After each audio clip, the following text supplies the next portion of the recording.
Bonjour à tous, merci d'être venus pour cette conférence. Pour les médecins qui souhaitent donc une accréditation pour les conférences, je vous rappelle même si vous restez dans la pièce, à chaque changement de conférence, il faudra ressortir, refaire scanner, parce que vous serez mis pour chaque conférence, chaque heure de conférence. Donc voici la première conférence, nous sommes en retransmission avec l'étage juste ici au-dessous, il y a 250 personnes encore qui nous suivent de là. Bonne conférence. Bonjour à toutes et à tous. Je suis heureux de vous voir en si grand nombre pour cette conférence. On m'a chargé donc d'introduire un petit peu les deux sujets de cette conférence. Tout d'abord, je me présente, je suis Marc Delouet, je suis en fait diététicien au service, à la direction des aînés donc du service public de Wallonie. Et je voudrais introduire ces deux exposés par quelques dias. La première, ça vous montre un petit peu les perspectives d'avenir concernant les personnes âgées. Et comme vous pouvez voir ici, l'évolution du nombre de ces personnes âgées par catégorie d'âge va être relativement importante, et principalement les plus de 80 ans et les centenaires. Comme vous voyez, les centenaires, on va tripler, plus que tripler en fait, le nombre d'ici 2050. Ici, vous voyez en fait de nouveau l'évolution des personnes âgées de 80 ans et plus pour la population. Donc ici, c'est en fait concernant les trois régions et bien entendu à la Belgique. Et on peut voir ici une courbe qui correspond en fait à Bruxelles. Pourquoi? Simplement parce qu'en fait à Bruxelles, le taux de natalité étant plus important, eh bien en fait la population âgée est proportionnellement moins importante. Alors, la dénutrition est en fait un mal sous-estimé, souvent insidieux. Alors, je vous montre simplement ici, c'est des chiffres par rapport aux maisons de repos et maisons de repos de soins. Ce sont des études qui ont été faites. La première, c'est l'étude Nutriaction 2009, une population de plus de 4000 personnes âgées, de plus de 70 ans. Et vous voyez, 42% sont à risque de dénutrition et 16% sont réellement dénutris. Une petite remarque quand même, c'est en fait ici, vous voyez, l'analyse a été faite suivant le BMI, qui n'est pas en fait une mesure adéquate pour mesurer la dénutrition des personnes âgées. Ça veut dire que le chiffre qui est indiqué ici de 16% est sûrement un chiffre sous-estimé. Autre étude, c'est le SPF Santé publique 2011. Là, une plus grosse étude, plus de 9000 personnes de plus de 65 ans. Et là, on voit de nouveau un risque de 38% et 23% sont réellement dénutris. Et donc ici, vous voyez que l'unité de mesure, c'est le MNA, qui est en fait une mesure gériatrique validée. Et enfin, une modeste étude qui a été faite par nos soins, ici, disons dans le cadre du plan Wallon Nutrition Santé. Ça se faisait dans des maisons de repos volontaires, donc plus ou moins 600 personnes âgées de 65 ans et plus. Et donc là, de nouveau, on retrouve des chiffres plus ou moins similaires, 35% de risque de nutrition et plus ou moins 24% sont réellement dénutris. Donc vous voyez que c'est une problématique relativement importante, sous-estimée, insidieuse. Donc, la première conférence sera présentée par le docteur Lacrosse du CHU de UCL de Montgodine-Dinan. C'est l'unité transversale de nutrition clinique et un suivi de l'hôpital jusqu'au domicile. Et la deuxième conférence, ce sera l'importance du suivi nutritionnel des personnes âgées à domicile, présentée par M. Jean-Pierre Van den Bosch, qui est en fait ex-directeur du SAFPA, Centre de coordination de soins à domicile du côté de Verviers. Je laisse tout de suite la parole au docteur Dominique Lacrosse pour son unité tout à fait spécifique en région wallonne, donc qui accompagne la personne depuis l'hôpital jusqu'au domicile.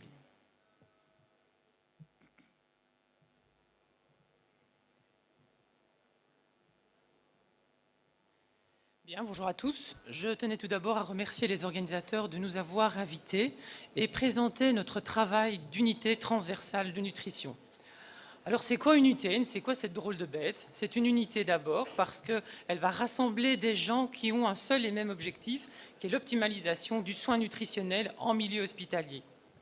Multidisciplinaire parce que nous sommes plusieurs de disciplines différentes. On va retrouver Madame Michel, qui est notre pharmacienne clinicienne, Madame Noël, qui est notre diététicienne, le docteur Druet, qui est gastro-entérologue, et moi-même qui suis à la base anesthésiste et qui ai la chance de pouvoir coordonner toute cette équipe, dont le but est vraiment le dépistage et l'optimalisation de la prise en charge nutritionnelle.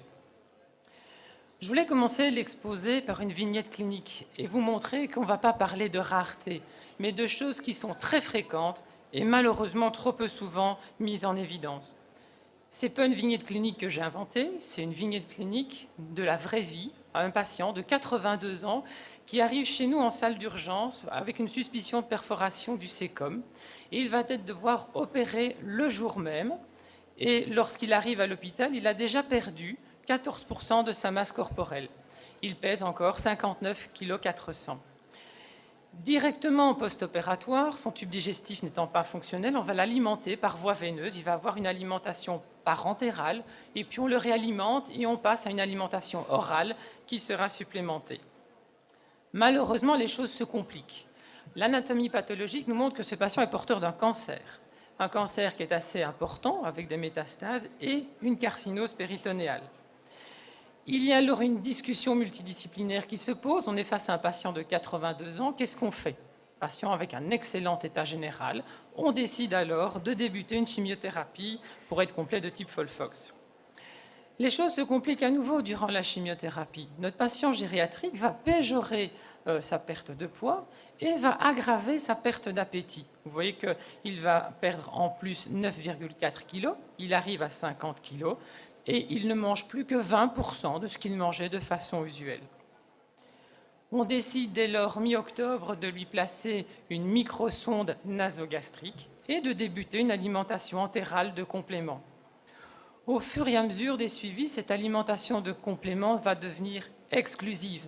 La perte d'appétit ne fait que se péjorer. Au jour d'aujourd'hui, et vraiment au jour d'aujourd'hui, mon patient il est revenu à Montgodine dans un tableau de subocclusion et il est à nouveau dépendant d'une alimentation intraveineuse, d'une alimentation par la veine. La dénutrition, ce n'est donc pas quelque chose de peu fréquent. En milieu hospitalier, et selon les outils que l'on va utiliser, on va avoir une prévalence de 16 à 67% dans les unités de gériatrie aiguë. Dans les soins de suite, on va arriver à des chiffres de 30 à 75%, et dans les longs séjours, de 20 à 60%. Le problème n'est pas encore tant son incidence, le problème c'est ce qu'elle devient. 75% des patients qui ont franchi le seuil de l'hôpital et qui sont dénutris vont voir leur dénutrition s'aggraver. On met le patient à jeun, il a une intervention où on n'a pas tenu compte de sa dénutrition au départ. Mais c'est quoi au fait cette dénutrition dont on vous parle tant? C'est d'abord un état de déficit, qu'il soit énergétique, protéique ou en micronutriments, et on a tendance à les oublier un petit peu trop souvent, qui va avoir des conséquences au niveau des fonctions, la marche, l'autonomie, mais aussi de la composition corporelle. Et enfin, qui est associé à une aggravation du pronostic de la maladie, puisqu'à l'hôpital, ce patient, il rentre et il a une pathologie. Comment la diagnostiquer? On a parlé tout à l'heure de l'indice de masse corporelle. Pour nous, c'est un des plus mauvais indices parce que nous avons une population qui est de plus en plus obèse. Si vous considérez uniquement l'indice de masse corporelle, vous allez passer à côté d'un nombre important de patients dénutris. Ce qui est capital, c'est la perte de poids, la rapporter au poids usuel pour avoir un pourcentage de perte de poids, et surtout sa cinétique. On tient compte bien évidemment de l'indice de masse corporelle, et vous voyez sur la dia que j'ai ajouté des paramètres biologiques tels que l'albumine et la préalbumine, mais parfois ils sont non interprétables. Un patient qui passe par le bloc, qui est passé aux soins intensifs, qui a eu une perfusion en salle d'urgence, comment allons-nous interpréter ces dosages? Vous voyez aussi sur la dia que les cut-offs ne sont pas les mêmes pour les individus de moins de 70 ans et les individus de plus de 70 ans, ce qui signale à nouveau la fragilité de nos patients aînés. Pourquoi est-ce que le patient âgé va-t-il se dénutrir? En fait, tout commence dans l'évolution normale de la vieillesse. Il y a des modifications physiologiques et métaboliques qui vont survenir. Oh, en temps normal, elles ne vont pas prêter à conséquence. Mais une fois que le sujet est soumis à une agression, il va moins bien se défendre. Alors, qu'est-ce qu'on va retrouver? On va retrouver d'abord une dysrégulation de l'appétit. Vous et moi, si pendant les prochains jours, on nous prive de manger, nous allons perdre du poids. Et puis on nous permet à nouveau de s'alimenter normalement. Nous allons avoir une compensation et nous allons avoir plus d'appétit. Nous allons récupérer le poids perdu. Un individu âgé n'a pas ce mécanisme compensateur. Il va manger ce qu'il mangeait auparavant.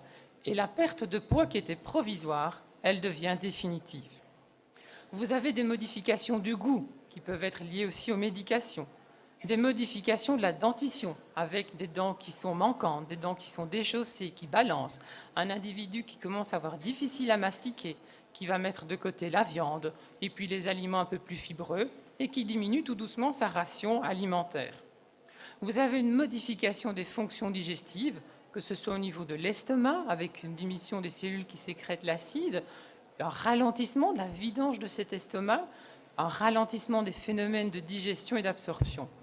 Et vous avez aussi des anomalies du métabolisme glucidique et protidique. À ces modifications physiologiques va s'ajouter une carence d'apport. Il va s'alimenter moins et donc le patient court un risque de sous-alimentation.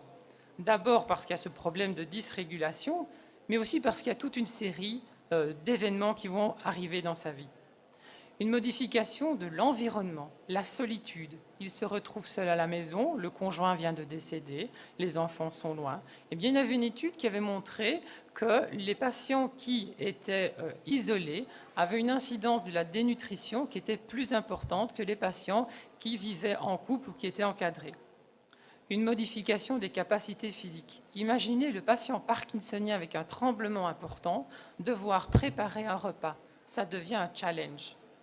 Médication et régime. Alors les régimes, on en prescrit tous, peut-être et surtout trop facilement et pour des périodes trop prolongées, pas revues régulièrement.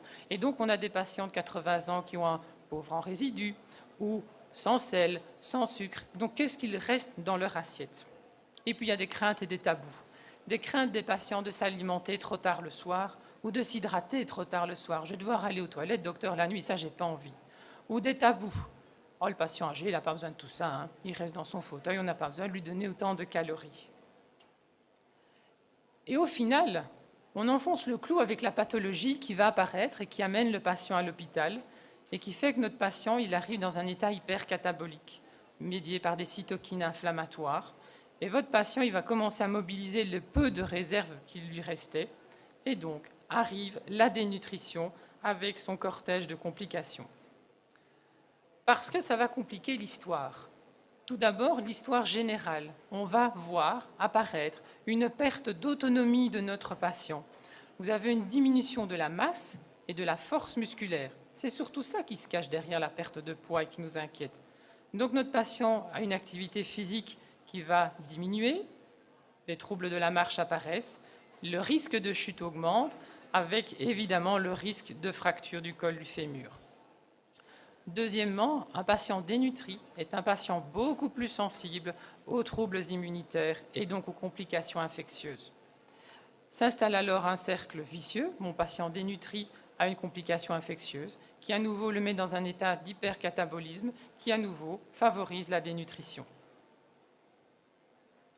Si notre patient doit être opéré, et c'était l'objet du patient de la vignette clinique, eh bien, on a une relation qui est linéaire entre dénutrition et complications post-opératoires. Plus il est dénutri, plus il va compliquer, plus il va rester longtemps à l'hôpital. Sur le cancer, c'était aussi le cas de mon patient dont je vous ai présenté la vignette clinique. Eh bien, si vous prenez deux patients qui ont le même stade, un est dénutri, l'autre pas, celui qui est dénutri a un outcome qui est beaucoup plus défavorable que celui qui ne l'est pas.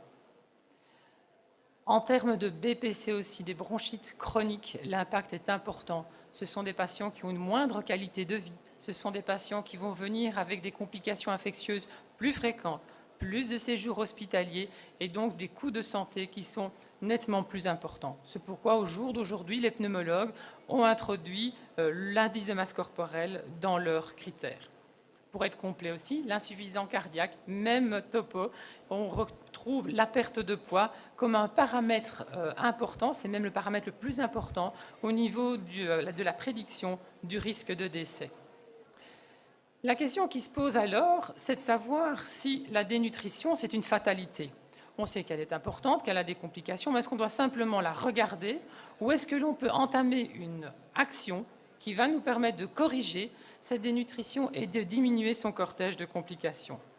Eh bien oui, on peut mettre en place quelque chose afin de diminuer cette dénutrition.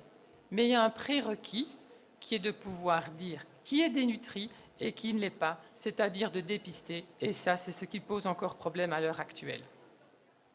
Comment est-ce qu'on dépiste? En nutrition, on n'a pas besoin de grand-chose, on n'a pas besoin d'examens complémentaires coûteux, on a besoin d'une balance, d'un mètre, de ses 10 doigts et de poser quelques questions. On va surtout rechercher la perte de poids de façon systématique à l'anamnèse. On la rapporte au poids usuel du patient, on mesure son patient, on détermine l'indice de masse corporelle et sur base de cet indice de masse corporelle et de cette cinétique de perte de poids, on peut déjà poser le diagnostic de dénutrition. Je remets ce petit exemple d'un individu qui a 1,75 m et un indice de masse corporelle de 40. Sur une période de 6 mois, il passe un indice de masse corporelle de 35. Donc, si on reste avec les critères, 35, c'est très bon, on peut être tout à fait rassuré. Pourtant, il a perdu 15,3 kg, 12,5% de sa masse corporelle sur une période de 6 mois. Ça, c'est une dénutrition. Donc l'indice de masse corporelle à lui seul, attention, ce n'est pas suffisant. Et donc, pour vous montrer que je ne raconte pas que des blabla, voilà ce qu'on a fait chez nous. Donc c'est notre onglet nutritionnel pour tout patient hospitalisé. C'est les questions qu'on pose. Le poids, la perte de poids, la cinétique de la perte de poids. Et donc vous voyez qu'on a mis aussi une EVA, c'est-à-dire l'échelle visuelle analogique de ce que le patient mange. On n'a pas toujours le temps de faire une enquête alimentaire pour tous les patients qui rentrent. Eh bien, c'est comme pour la douleur. On demande aux patients, estimez ce que vous mangez au jour d'aujourd'hui par rapport à avant sur une échelle de 0 à 100%. 0%, je ne mange rien. 50%, la moitié. 100%, je mange comme avant. On associe aussi des critères biologiques pour être complet, mais je vous ai dit, l'interprétation est parfois très difficile. En clinique, nous utilisons aussi des outils qui sont une combinaison de données cliniques, anthropométriques et biologiques. Par exemple, on en a parlé tout à l'heure, le MNA. Vous allez retrouver des questions concernant le poids, la perte de poids, l'indice de masse corporelle, mais aussi sur les ingessats du patient, sur sa capacité à se mouvoir, sa dépendance. Donc c'est un outil qui est validé pour la population gériatrique. Pour d'autres patients usuels dans un hôpital, on va plus utiliser le NRS 2002 qui avait été validé par M. Contrup. Donc vous allez retrouver dans la littérature une multitude d'outils. Vérifiez toujours bien dans quel groupe de population il a été validé pour pouvoir l'utiliser dans la population adéquate. Sinon, évidemment, votre diagnostic de dénutrition ne sera pas correct. Et attention aussi que tous les outils ne sont pas des outils de diagnostic, mais aussi, il y en a, le NRS en l'occurrence, n'est qu'un outil de dépistage. Il ne fournit pas le diagnostic. Alors, un exemple de ce que l'on a pu mettre en place. Donc là, je vous montre l'exemple de chirurgie abdominale, où vous voyez que... lors de la phase bilan 1, donc c'est-à-dire nous montons à l'étage, Madame Noël, notre diététicienne, et elle regarde ce qu'on fait. On a un taux de dépistage qui est de 59%. Alors on pourrait dire super, c'est gagné. Eh bien non, parce qu'en fait cette jolie feuille de dépistage, elle restait dans les dossiers des patients, donc personne ne le regardait. Donc encodage 0%. Si vous regardez aussi le poids, c'est majoritairement des poids estimés. Alors bonne chance pour aller estimer le poids de quelqu'un, le taux d'erreur est quand même assez important. Ce qui est rigolo, c'est quand même de voir qu'au bilan 3, alors qu'on n'a pas encore commencé d'intervention, simplement le fait de mettre à l'étage une personne qui a la casquette nutrition, vous voyez que les gens vont dépister plus. On passe à 74%, mais ils n'encodent toujours pas dans le dossier du malade. Nous intervenons donc de façon systématique, nous dépistons, nous encodons, et qu'est-ce qu'on a? On arrive à un taux de dépistage qui est de 76%, mais surtout 76% encodé. À l'heure actuelle, le médecin Mongodine qui dit qu'il ne sait pas que son patient est dénutri, ce n'est pas possible. Il reçoit à chaque fois une alerte quand il ouvre le dossier ou la prise de sang. C'est du matraquage, mais il ne peut pas ignorer que son patient est dénutri. Voyez aussi qu'on a renversé la balance. Nous avons alors majoritairement des poids objectivés et plus des poids estimés. Puis on s'est dit, on peut aller plus loin. On peut aller plus loin et on va alors conscientiser le patient et on va travailler avec lui. Et donc on a mis une procédure. Chez nous, quand le patient arrive, c'est lui qui fait son dépistage. Et à la fin de la feuille, il doit se rendre dans la salle de bain. Et dans la salle de bain, il y a une affiche et il suit point par point la façon de se peser. Et c'est lui qui prend son poids. Vous voyez alors qu'on arrive à 81% de patients dépistés. On n'aura jamais 100%. Pourquoi? Parce qu'on a des courts séjours et ces patients viennent pour des chirurgies mineures. Mais ce qui est important à voir, c'est que même au sein d'un service de chirurgie digestive tout venant, les individus de plus de 70 ans représentaient pratiquement 30% et le pourcentage de dénutrition chez ces individus était de 26%. On n'est pas dans un service de gériatrie, mais dans un service de chirurgie. Sur base de ça, nous pouvons alors établir une prise en charge nutritionnelle. Je vous montre ici le tableau, qui est le tableau de la Société francophone de nutrition entérale et parentérale. Et donc, nous allons décliner dans le soin nutritionnel 3 modalités. La supplémentation orale, l'alimentation entérale ou l'alimentation parentérale. Ce n'est pas sur base de « j'ai l'impression que », c'est sur base de recommandations qui sont claires et nettes que l'on va utiliser plutôt une technique que l'autre. Je n'ai malheureusement pas le temps pour détailler l'entièreté de cette thérapeutique nutritionnelle. Je voulais surtout conclure en disant que ce qui est important, c'est le partenariat qu'il doit se faire entre l'hôpital et l'avant et après hôpital. La dénutrition, elle ne commence pas à la porte de l'hôpital et elle ne se termine pas lorsque le patient est sorti. Les structures nutritionnelles multidisciplinaires qui sont en train de se mettre en place et qui doivent continuer à se développer sont là pour pouvoir répondre à des demandes des maisons de repos et soins, des médecins traitants, des familles, mais aussi des patients, face à des thématiques simples mais importantes comme « j'ai perdu du poids, je n'ai plus d'appétit ». Durant l'hospitalisation, ces équipes doivent pouvoir optimaliser le dépistage des patients dénutris pour justement optimaliser le soin nutritionnel qui sera développé en cours d'hospitalisation. Je tiens à insister aussi que le soin nutritionnel, il se met dans un projet thérapeutique. Mon patient de 82 ans que je vous ai présenté, il allait à la chimiothérapie, on allait à la radiothérapie. Il y a des patients qui vont refuser ce type d'intervention et donc le soin nutritionnel devra être adapté. On travaillera peut-être simplement avec des conseils diététiques, avec une alimentation orale supplémentée. Donc le soin nutritionnel, il s'adapte au projet thérapeutique global du patient. Et enfin, après le séjour hospitalier, il faut être à l'écoute du patient pour intégrer aussi cette prise en charge dans une réalité de vie. L'adéquation de ce que l'on a mis en place durant le séjour et le domicile. Est-ce que mon alimentation entérale, je vais pouvoir la poursuivre au domicile dans de bonnes conditions sans ajouter un facteur de stress chez mon patient? Je dois revoir le patient aussi. Quelle est la compliance de ce que j'ai mis en place pour que ça fonctionne? Ensuite, il faut rendre possible ces prises en charge. On a parfois des soucis financiers, d'où l'intérêt de travailler avec les assistantes sociales. Il faut avoir des contacts avec les infirmières du domicile pour que le schéma initié à l'hôpital soit le schéma poursuivi à domicile et que si elle a un souci, elle puisse nous recontacter pour faire les adaptations. Donc, adapter la thérapeutique nutritionnelle aussi à l'évolution lorsque le patient est à la maison. Assurer aussi tout ce qui est règles de sécurité. Toutes ces alimentations artificielles, ce sont des traitements à part entière, des indications, des contre-indications et des règles qui sont strictes et à respecter. Et enfin, nous essayons de faire à chaque fois des rapports pour les médecins traitants afin qu'ils soient un collaborateur privilégié justement pour l'évolution du patient à domicile et pouvoir régulièrement réadapter notre politique de prise en charge. Je vous remercie pour votre attention.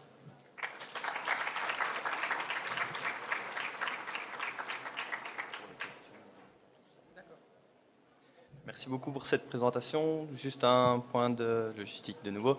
Pour toutes les questions, donc on les fera à la fin des 2 présentations. On prendra quelques questions dans la salle ici. Et si on n'a plus de temps pour traiter les autres questions, vous pourrez nous rejoindre au stand Wallonie, tout comme ceux qui sont dans la pièce au-dessus qui pourront nous rejoindre au stand Wallonie où vous pourrez poser vos autres questions.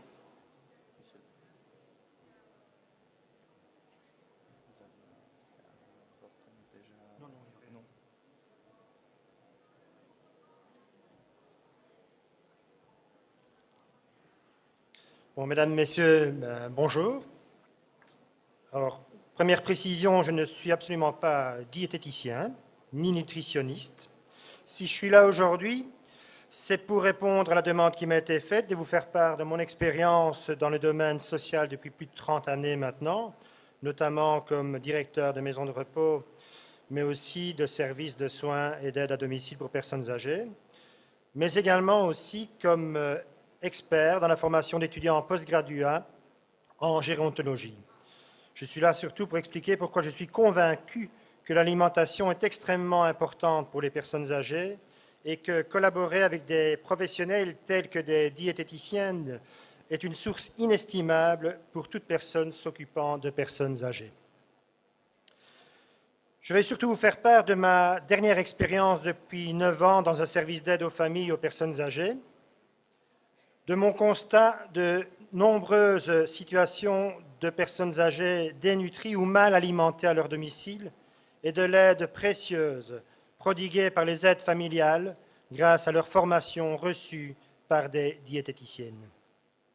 Si je pars d'un postulat que la dénutrition est un vrai risque chez nos seniors, quelles sont les causes et symptômes? C'est le message, en tout cas, que je veux faire passer, moi, à mes aides familiales. Selon les grandes études épidémiologiques européennes ou américaines, environ 4% des personnes âgées qui vivent à domicile sont dénutries. Et parmi les personnes âgées vivant à domicile, la dénutrition est plus fréquente chez celles qui présentent une perte d'autonomie. On estime entre 25 et 30%. Et en institution, cette prévalence est de 15 à 38%. De quoi donc s'inquiéter pour nos proches? Dénutrition des seniors, l'important est de bien surveiller et de tirer la sonnette d'alarme aux premiers symptômes. La dénutrition des personnes de plus de 70 ans, des chiffres qui sont vraiment alarmants. Mais qu'est-ce que la dénutrition? Je vous l'ai dit, je ne suis pas un diététicien, donc je me suis donc informé. La dénutrition est un état nutritionnel caractérisé par un manque d'énergie et une carence en protéines et en d'autres nutriments augmentant le risque de faiblesse, de diminution de la force musculaire, d'infection, de complications, de rétablissement plus lent et même de décès en cas de maladie. Souffrir de dénutrition, voilà donc qui peut paraître paradoxal dans notre société occidentale où de plus en plus de personnes subissent les conséquences de la suralimentation, comme le surpoids, le diabète, etc. Pourtant, d'après mes informations, 4% des personnes de plus de 70 ans qui vivent à domicile souffrent de dénutrition dans notre pays, dont 25 à 30% parmi ceux qui sont dépendants. En institution, je vous l'ai dit, entre 15 et 38%. Des chiffres donc alarmants qui amènent à s'interroger sur le lien éventuel entre vieillesse et dénutrition. La dénutrition, les causes, les symptômes, les causes, je constate qu'elles sont diverses. Le fait de vieillir ne provoque pas la dénutrition, dont les causes peuvent être diverses. Toutefois, avec l'âge, les facteurs qui amènent les seniors à moins s'alimenter se multiplient. Il y a le changement de goût, qui est parfois dû à la prise de médicaments, des problèmes pour déglutir, mâcher, des troubles moteurs, des régressions intellectuelles, la dépression, se retrouver seul, souvent à domicile, après la perte de son compagnon ou de sa compagne, des moyens financiers difficiles ou insuffisants, et d'une manière générale, la dépendance. Le signal d'alarme le plus important, à mon avis, de la dénutrition est la perte de poids involontaire. On parle de plus de 3 kilos en un mois, de plus de 6 kilos en 6 mois. Je ne suis pas médecin, à vérifier. Les autres symptômes sont la fatigue, l'apathie, un visage creusé, des cheveux ternes, la peau sèche. C'est la tâche, en tout cas pour moi, du médecin généraliste, de détecter la dénutrition et d'envoyer les seniors chez une diététicienne ou un spécialiste de l'alimentation. Mais ce n'est pas seulement la responsabilité du médecin, c'est aussi la responsabilité, je pense, d'un directeur, c'était mon cas, d'un service de soins à domicile, de parler de l'importance de l'alimentation des personnes âgées, de la dénutrition. Il faut former son personnel. Si vous notez des signaux d'alarme chez vos parents, chez l'un de vos proches, Prévenez plus vite le médecin. Même à un âge plus avancé, prévenir vaut aussi toujours mieux que guérir. Mais comment prévenir la dénutrition? En s'informant auprès de spécialistes pour recevoir des conseils alimentaires professionnels. Dans la dénutrition, souvent, ce n'est pas la personne atteinte qui pourra résoudre le problème, mais plutôt ses proches. Plusieurs stratégies peuvent être mises en place. Programmer les visites au moment des repas pour que la personne soit motivée à manger. Organiser la livraison de plats tout prêts pour que l'effort de cuisiner ne soit pas une barrière, etc. Il ne faut pas non plus hésiter à solliciter des conseils alimentaires auprès d'un professionnel. Une diététicienne calculera les besoins nutritionnels du patient, analysera ses habitudes alimentaires et d'hydratation et dressera ensuite un programme sur mesure. Elle y mettra l'accent sur les aliments riches en énergie et en protéines, les compléments alimentaires et les encas. Dans tous les cas, rappelez-vous que la dénutrition avance main dans la main avec la perte d'autonomie. Y prêter attention est la meilleure manière d'assurer à vos proches des jours tranquilles à la maison. Mieux se nourrir, mieux vivre quand on avance en âge, tel est mon slogan. Les diététiciennes avec qui j'ai collaboré ont formé des aides familiales, des aides soignantes, mais également des puéricultrices en crèche, en ayant comme mission, et c'est vraiment ma volonté, de les informer sur les dangers d'une mauvaise alimentation, de savoir pourquoi on arrive à un stade de dénutrition, voire de malnutrition au domicile. En bref, voici le contenu de ce que l'on veut faire passer lors des formations dispensées à nos aides familiales. Il y a toujours une introduction qu'on leur donne. On leur dit qu'en Belgique, la proportion des personnes âgées dans la population générale ne cesse d'augmenter. Les personnes de plus de 65 ans représentent aujourd'hui 16,7% de la population, alors qu'elles n'en représentaient que 2 à 3% avant la révolution industrielle. Les prévisions pour 2050 sont alarmantes. À cet horizon, plus d'un tiers de la population sera âgée de plus de 60 ans, contre 1 sur 5 en 2000. Les spécialistes imputent cette évolution à une amélioration de la situation sanitaire de la personne âgée. L'amélioration de la santé des personnes âgées est bien visible et se manifeste notamment par un gain de l'espérance de vie à la naissance. Ces perspectives démographiques sont importantes et doivent être prises en compte dans l'élaboration des mesures économiques, des politiques de la santé publique et des politiques sociales, car le vieillissement de la population a des répercussions non négligeables sur la demande de soins et de l'action sociale et menace également le régime des retraites. Au niveau social, la principale question qui se pose à l'heure actuelle est la perte d'autonomie des personnes âgées. Les années de vie gagnées ne seront un gain réel que si les individus conservent le plus longtemps possible leur autonomie physique et mentale. Il est vrai que le gain d'espérance de vie s'accompagne d'un gain d'une espérance de vie sans incapacité, autrement dit, en bonne santé. Cependant, du fait de l'évolution démographique de la population, on note une nette augmentation du nombre de personnes dépendantes pour les actes de vie quotidiennes. De nombreux travaux mettent aujourd'hui en avant le rôle déterminant des facteurs nutritionnels pour retarder le vieillissement usuel et prévenir ou du moins limiter la survenue de pathologies liées au vieillissement. Or, quelques études montrent que la prévalence de la malnutrition est assez élevée chez les personnes âgées. S'intéresser à leur nutrition semble donc un passage vers la promotion de la santé chez cette catégorie de population. Tel est l'objet de ces formations dispensées dans un service d'aide aux familles et aux personnes âgées. Afin de mettre en évidence le profond intérêt de la nutrition lorsqu'on avance en âge, il faut d'abord prendre conscience que la situation sanitaire de la personne âgée est en partie conditionnée par leur statut nutritionnel.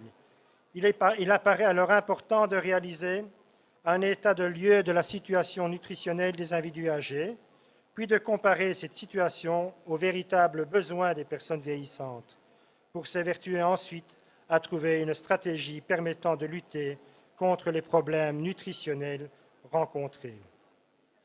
Il semblerait que 30 à 50% des personnes âgées en institution souffrent d'une malnutrition protéino-énergétique, ce qui accroît le risque de morbidité et de mortalité et diminue considérablement les activités physiques et psychiques. Cette malnutrition est souvent préexistante à l'entrée en maison de repos, ce qui veut dire que la plupart des personnes âgées ont une alimentation qui n'est pas adaptée à leurs besoins, et cela même à domicile. Outre cette malnutrition protéino-énergétique, il existe des carences en micronutriments qui peuvent s'avérer lourdes de conséquences chez les personnes âgées. Quels sont les problèmes qui sont liés au vieillissement? Le vieillissement s'accompagne d'une dégradation physiologique indéniable du corps humain. Un cercle vicieux se met alors en place avec l'apparition de problèmes nutritionnels liés à la physiologie du vieillissement et qui contribuent de façon détournée à l'accélérer. J'ai découvert au fil des années tant de problèmes liés au vieillissement, notamment des maladies telles que la sarcopénie, l'ostéoporose, je ne vais pas entrer dans les détails, vous connaissez mieux que moi, les altérations des capacités digestives, l'altération de la dentition, l'altération aussi de la tolérance au glucose, des problèmes hydriques. En tant que responsable d'une équipe d'intervenants au domicile, il me semble extrêmement important de conscientiser le personnel sur la dénutrition des personnes âgées. La dénutrition des personnes âgées, l'aspect physiologique et psychologique, certains signes peuvent donner l'alerte d'apport alimentaire insuffisant. Perte d'appétit, amaigrissement, diminution de la force musculaire, fatigue physique, diminution de l'activité. Le rôle du médecin traitant dans le diagnostic s'avère extrêmement important. La dénutrition, c'est un phénomène multifactoriel. Outre le vieillissement physiologique que nous avons évoqué plus haut et qui joue un rôle considérable dans l'apparition d'une malnutrition, l'environnement de la personne âgée ne doit pas être négligé. La solitude, assez commune chez les personnes âgées, influence directement les comportements alimentaires. L'isolement des individus, la déprime, la perte de convivialité pendant les repas, tout cela est susceptible de déclencher une réponse négative chez les individus qui préparent de moins en moins à manger et s'alimentent alors de moins en moins. Ces aspects psychologiques sont d'autant plus importants que les personnes sont déjà physiquement atteintes, maladies métaboliques, maladies chroniques, neurodégénératives. Les régimes sévères entrent également en ligne de compte. Ils sont générateurs parfois d'anorexie et sont d'ailleurs déconseillés la plupart du temps, d'après ce que l'on me dit. Enfin, il faut faire attention aux interactions médicamenteuses qui sont à l'origine d'une perturbation des goûts. Les intervenants au domicile doivent connaître quels sont les risques associés à la dénutrition, que la dénutrition est un facteur aggravant chez les personnes déjà atteintes de dépression, de maladies chroniques ou neurodégénératives. Le système immunitaire étant moins réactif, les individus sont aussi plus vulnérables. Ce n'est donc pas étonnant que les sujets dénutris aient des temps de convalescence plus grands. La dénutrition favorise certaines pathologies, comme des infections urinaires, des fractures du fémur. L'alimentation doit être adaptée aux besoins de chaque individu. Contrairement à ce que l'on pourrait penser, les personnes âgées ont des besoins nutritionnels équivalents, voire supérieurs à ceux d'un adulte normal. L'importance aussi de sensibiliser notre personnel sur l'importance des besoins en eau de la personne âgée. Les besoins en eau de la personne âgée sont supérieurs à ceux de l'adulte, car les mécanismes de régulation sont moins bien assurés. Ces besoins s'élèvent à pratiquement 1,5 litre, 1,7 litre par jour après 65 ans. Il faut toujours prévoir un peu plus lors d'épisodes de fièvre, de canicule, car le risque de déshydratation est supérieur. Il y a aussi ces besoins en énergie. Les besoins énergétiques reflètent un apport d'énergie nécessaire au maintien de l'activité et de la bonne santé des personnes. Les apports énergétiques doivent couvrir différents types de dépenses. Des besoins en macronutriments, notamment les protéines. Une diminution des apports en protéines est synonyme d'affaiblissement et de fragilisation de l'organisme. Les besoins en protéines sont équivalents chez l'adulte et la personne âgée. Ces besoins augmentent chez le sujet âgé malade. Il y a les lipides aussi, qui sont indispensables à notre organisme. Ils constituent des réserves énergétiques importantes. Ils apportent des acides gras essentiels et favorisent le plaisir de manger en agissant sur la texture et l'arôme des aliments. Voilà tous des messages que l'on fait passer lors des formations à nos aides familiales, qui sont pour moi extrêmement importants. Mais alors, comment lutter contre la malnutrition? Le meilleur traitement est encore la prévention. De nombreux facteurs entrent en jeu dans la lutte contre la nutrition. Dans l'idéal, il faudrait une alimentation équilibrée, diversifiée et régulière pour éviter la monotonie et redonner le goût de manger aux personnes qui ne l'ont plus. Une alimentation relevée, des épices, des aromates pour faire réagir les sens, être entouré lors des repas, ne pas manger seul, boire beaucoup d'eau, si c'est possible, de faire une activité physique, ce qui augmenterait la sensation de faim des individus. J'insiste de nouveau sur l'importance du médecin traitant. Son rôle est vraiment primordial. Il doit faire un diagnostic précis pour éliminer toute cause organique, telles que des gastrites, des ulcères, cancer de l'appareil digestif, etc. Et doit solliciter le soutien de la famille, des proches, des aides à domicile. Il est nécessaire de tisser un réseau de voisinage avec les pharmaciens, les commerçants, etc., pour éviter la dépendance. Et il faut agir en amont. Or, la plupart du temps, ce sont des personnes déjà dépendantes qui sont aidées. Il serait peut-être plus judicieux d'avoir des aides familiales formées et conseillées par des diététiciennes pour des personnes non encore dépendantes. Le constat est que la population âgée qui vit à domicile est majoritairement féminine, avec 145 femmes pour 100 hommes. Ce déséquilibre a tendance à s'accentuer avec l'âge du fait d'une surmortalité masculine. En conséquence, les femmes sont plus sujettes aux situations de veuvage et d'isolement que les hommes. L'espérance de vie à la naissance ne cesse d'augmenter. Encore faut-il vivre de façon autonome jusqu'au bout. Pour mesurer les années de vie gagnées en bonne santé, il faut regarder l'espérance de vie sans incapacité, qui tient compte de la durée et de la qualité de vie. En 1991, elle s'est élevée à 168 ans et demi pour les femmes et 63,8 ans pour les hommes. Cette espérance de vie sans incapacité a évolué conjointement avec l'espérance de vie tout court. Les années gagnées semblent donc en moyenne être des années de vie sans incapacité, mais il faut tout de même relativiser ce résultat en disant qu'il y a beaucoup de personnes âgées qui sont dépendantes. Des milliers de personnes âgées de plus de 65 ans sont dépendantes. Cela veut dire qu'elles sont menacées par une perte d'autonomie mentale, corporelle, locomotrice ou sociale, et qu'elles doivent être aidées dans les actes de la vie quotidienne. À partir de 80 ans, la dépendance augmente fortement et les projections ne sont guère rassurantes. L'on prévoit en effet une hausse de 29% du nombre des personnes âgées dépendantes au cours des 20 prochaines années. La part d'hommes restant à domicile est supérieure à celle des femmes.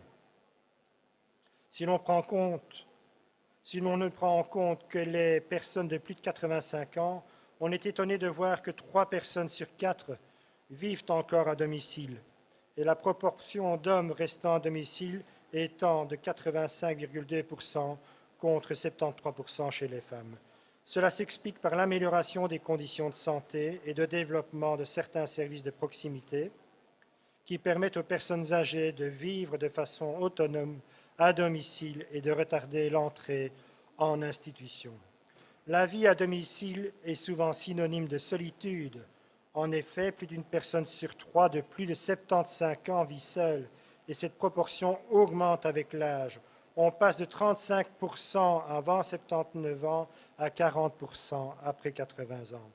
On peut expliquer ce phénomène par l'augmentation de la durée de vie qui laisse un veuf ou une veuve seule plus longtemps et par l'évolution des modes de cohabitation. Il y a moins de cohabitation intergénérationnelle de nos jours, les femmes étant plus représentées que les hommes dans la population des plus de 75 ans. La solitude les concerne forcément plus. Cette solitude influe beaucoup sur les comportements alimentaires et comme nous l'avons vu dans la première partie, le statut nutritionnel des individus conditionne leur état de santé. Il est donc intéressant de voir maintenant la situation nutritionnelle des personnes vivant à domicile. Une étude a été faite à l'époque qui s'appelait Euronut Seneca 3. Ça ne me dit rien, ça vous dit peut-être quelque chose. Il s'agissait d'une étude européenne qui a commencé en 1988 et dont la vocation était d'analyser les relations entre le statut nutritionnel, le statut sanitaire, l'environnement et le vieillissement dans plusieurs pays européens. Au début de l'étude, 2856 Européens âgés de 70 à 75 ans ont été enrôlés. L'étude a révélé une nette diminution des apports énergétiques avec l'âge dans la population âgée européenne, que ce soit chez les hommes ou chez les femmes. À ce seuil, les risques de malnutrition augmentent du fait d'un apport insuffisant en macro- et micronutriments, notamment en protéines et en calcium. Ces deux études nous montrent l'importance de l'accompagnement des personnes âgées à domicile par des aides familiales dans leur quotidien alimentaire. Cela peut notamment se faire via les structures d'intervention à domicile, telles que des services d'aide aux familles. Vous pouvez passer par des centres de coordination et de soins qui sont nombreuses et que nous allons décrire maintenant très rapidement. Donc, il existe des structures d'aide et de soins à domicile. L'intervention à domicile permet d'accompagner et de soutenir les personnes dans leur vie quotidienne, bien qu'elles ne soient pas uniquement réservées aux personnes âgées. Ces prestations sont souvent dirigées vers elles et elles répondent en effet à un constat de dépendance et de fragilité de ces personnes. Dans le social, il y a bien sûr les aides familiales, les aides à domicile, les aides soignantes. Les aides familiales aident les personnes âgées à accomplir les tâches de la vie quotidienne. Elles contribuent au maintien à domicile de ces personnes et, dans l'idéal, favorisent leur insertion sociale et leur autonomie. Au-delà du simple rôle matériel, elles ont un rôle d'aide psychologique à jouer.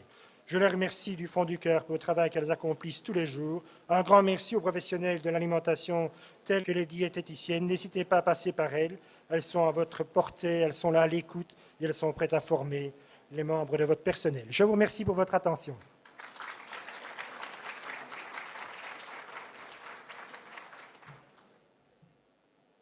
Voilà, donc on va procéder à une petite séance de questions-réponses. Vous pourrez poser vos questions aux deux intervenants et par la suite, donc comme je l'ai dit tantôt, vous pourrez aller à l'espace Wallonie pour plus de questions. Qui veut commencer avec une question?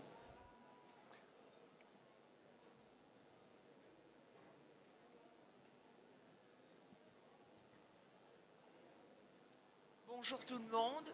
Voilà, une personne âgée qui commence à maigrir, mais à la prise de sang, on ne voit pas du tout une carence dans un des composants. Est-ce que ce n'est pas signe d'une maladie du type Alzheimer? Non, pas spécifiquement. Alors, il ne faut pas non plus attendre que la prise de sang commence à bouger, tant au niveau des marqueurs nutritionnels que des micronutriments, pour mettre en place quelque chose. Parce que lorsque votre prise de sang va commencer à bouger, la dénutrition, elle s'est déjà bien installée. D'autant que si on fait juste des marqueurs du style albumine, qui reflètent ce qui s'est passé il y a 4-5 semaines, et pas la préalbumine qui a un temps de demi-vie plus court, vous allez avoir l'impression, c'est une petite perte de poids, c'est passager, on peut temporiser. Non, il faut rester clinique sur la perte de poids, et ce n'est pas un signe de telle ou telle pathologie. Il y a un bilan internistique qui doit être fait. Pourquoi est-ce que le senior perd-il du poids? Il y a de fait les pathologies neurodégénératives, mais il y a tout un cortège d'autres pathologies qu'il faut absolument rechercher. D'accord, merci.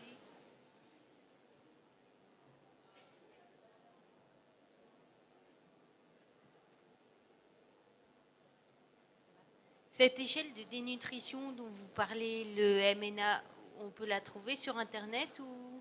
Oui, vous tapez MNA sur Internet et vous allez la trouver, vous allez pouvoir l'imprimer, oui, tout à fait, va. sans souci. Je rappelle, c'est pour des patients qui sont hospitalisés ou en institut, c'est pas dans des consultations. Donc chaque outil a vraiment bien sa spécificité. Et pour les patients qui sont en maison de repos, alors vous pouvez utiliser votre on peut MNA l'utiliser aussi. Oui, bien sûr. Ça va, merci. D'autres questions?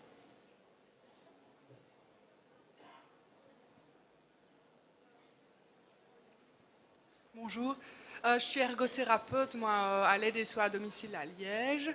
Et je voulais signaler qu'il fallait penser aussi aux logopèdes et aux ergothérapeutes qui pouvaient intervenir. Les logopèdes pour tous les problèmes de déglutition pour les personnes et l'ergothérapeute qui peut aussi intervenir pour justement que la personne puisse s'alimenter seule, parce que c'est souvent aussi un problème et c'est là qu'il y a aussi un problème de dénutrition parce que la personne ne sait plus faire seule et donc on peut vraiment améliorer les choses et il ne faut pas l'oublier non plus. Voilà. J'en suis vraiment convaincu.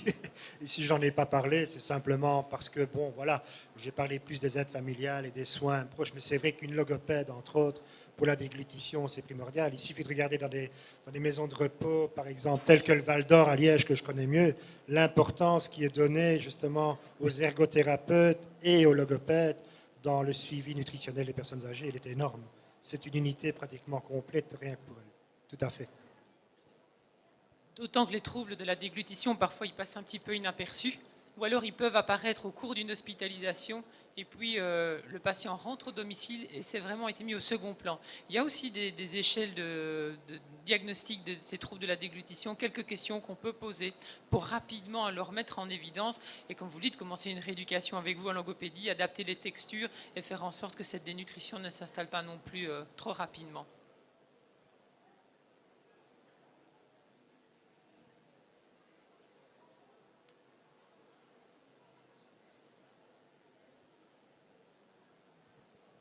S'il y a encore une ou deux questions, on a encore un peu de temps. Autrement, non. Autrement, je vous remercie tous et je remercie les orateurs pour cette magnifique présentation. Les documents qui ont été présentés en PowerPoint sont disponibles sur le portail de la région wallonne, socialsanté.be. Merci à vous.